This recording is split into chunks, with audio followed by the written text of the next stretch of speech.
ശമൂവേലിന്റെ രണ്ടാം പുസ്തകം 5-ാം അധ്യായം 24-ാമത്തെ വാക്യം. ബാഖാവൃക്ഷങ്ങളുടെ അഗ്രങ്ങളിൽ കൂടി അണിഞ്ഞു നടക്കുന്ന ഒച്ച പോലെ കേൾക്കും. അപ്പോൾ വേഗത്തിൽ ചെല്ലുക, ഫെലിസ്ത്യ സൈന്യത്തെ തോൽപ്പിക്കുവാൻ യഹോവ നിനക്ക് മുമ്പായി പുറപ്പെട്ടിരിക്കുന്നു എന്ന് അരുളപ്പാടുണ്ടായി. ദാവീദ് രാജത്വം ഏറ്റെടുത്തതിന് ശേഷം അവരുടെ ശത്രുക്കളായ ഫെലിസ്ത്യർ അവരെ ആക്രമിക്കാൻ വരുമ്പോൾ ദൈവത്തോട് ആലോചന ചോദിച്ചിട്ട് പോകുന്ന ഒരു ദാവീദിനെ നമുക്ക് കാണാൻ കഴിയും. ദാവീദിനോട് ദൈവം അരുളി ചെയ്യുന്ന വാക്കാണ് നാം വായിച്ചത്. ഫെലിസ്ത്യ സൈന്യത്തെ തോൽപ്പിക്കുവാൻ യഹോവ നിനക്ക് മുമ്പായി പുറപ്പെട്ടിരിക്കുകയാണ്. യഹോവ നമുക്ക് മുമ്പായി പുറപ്പെട്ടിരിക്കുകയാണെങ്കിൽ നമുക്ക് ഉള്ള ഗുണങ്ങൾ എന്തെല്ലാമാണ്? നമ്മുടെ ബുദ്ധി അനുസരിച്ച് പിന്നീട് പോവുക വേണ്ട.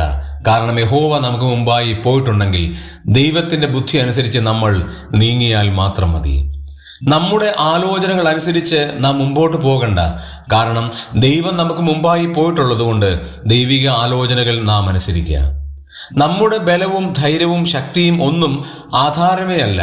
കാരണം ദൈവമാണ് മുമ്പിൽ പോയിരിക്കുന്നത്.